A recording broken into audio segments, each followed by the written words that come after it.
எவ்வளவு கேட்டா 49 லட்சம் கோடி தான் பட்ஜெட்டோட முழு தொகை. அது நம்ம வரிப்படம், மோடியோட அப்பி விட்டு பணம் கிடையாது. நீங்க கொடுக்கிற வரி பணத்துல மாநிலங்களுக்கு சலுகை கொடுக்க வேண்டும். 49 லட்சம் கோடியில 3 லட்சம் கோடியை 2 மாநிலத்துக்கு கொடுத்துட்டாரு மோடி. மற்ற மாநிலங்களுக்கு எவ்வளவு கொடுத்தாருன்னு தெரியல. நான் கேட்டேன், துணை பொதுச் செயலாளர் அருமை சோதரி கனிமொழி அங்க இருந்தாங்க. என்னங்கம்மா, நான் ரொம்ப ரொம்ப ஆசையா கேட்டது திண்டுக்கல் சபரிமலை ரயில் பாதை, இது பார்த்தா கிடைக்காது உங்களுக்கு அப்படின்னு சொன்னேன். அப்ப சொன்னாரு, நேரோட பையன் அருணர் சொன்னாரு, நீ ஆந்திரா டு தேனிக்கு ரயில் தடம் கேட்டா உடனே கிடைக்கும் அப்படின்றாரு.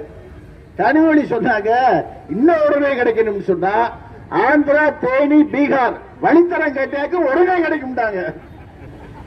இது என்னடா நாட்டில் கொடுமையா இருக்கு. ஒரு நாடாளுமன்றத்தில் தமிழ்நாட்டில இருந்து 40 பேர் ஜெயிச்சு இன்னைக்கு தமிழ்நாட்டில் முதலமைச்சரா இருக்கிற அருமையண்ணன் தளபதி ஸ்டாலின் 5 துறையில முதலிடம், மருத்துவத்துறையில இந்தியாவிலேயே முதலிடம் தமிழ்நாடு, கல்வித்துறையில் இந்தியாவிலேயே முதலிடம் தமிழ்நாடு, உணவு பங்கீட்டில் முதலிடம் தமிழ்நாடு.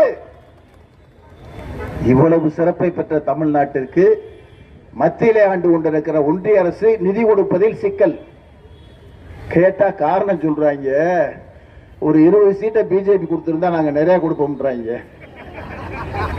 எங்களுக்கு என்ன கிறுக்காடா முடிச்சிருக்கு, உங்களுக்கு 20 சீட்டை கொடுத்துட்டு நாங்க நல்லோடு படுறதுக்கு இன்னும் 4 மாசமா 5 மாசமா தெரியல. இன்னைக்கு நிதியை ஒதுக்கிட்டாங்க பீகாருக்கு ஆந்திராவுக்கு, முழு தொகை போய் இன்னும் சேரல, சேராது, சண்டை வரும், ஆட்சி கவலை.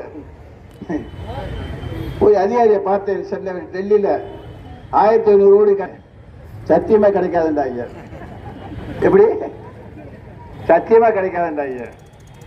எப்படியா நான் பதில் சொல்றது? உசிலம்பட்டிக்குள்ள போக முடியல, ஆண்டிப்பட்டிக்குள்ள போக முடியல, அவ்வளவு நெருக்கடி இருக்கேன் அப்படின்னு கேட்டு இப்ப தனித்தனியா பட்ஜெட் போட சொல்றீங்க.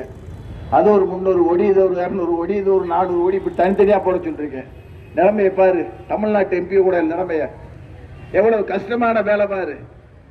மத்தியில ஆண்டு கொண்டிருக்கிற பாரத பிரதமர் வாஜ்பாய் இருந்தாரு, அவரும் பிஜேபி தான். இவ்வளவு கொடுமைப்படுத்தலையே, இவ்வளவு வன்மம் எடுக்கலையே. 3வது நாட்டில் வந்திருக்கின்ற பாரத பிரதமர் மோடி ஏன் தமிழ்நாட்டை வஞ்சிக்க வேண்டும்? தமிழ்நாடு முதல்வர் கேட்ட கேள்விக்கு இன்னும் பதில் சொல்லல. இளைஞரணி விளையாட்டு மேம்பாட்டுத்துறை அமைச்சர் மரியாதைக்குரிய உதயநிதி ஸ்டாலின் கேட்ட கேள்விக்கு இன்னும் பதில் சொல்லல.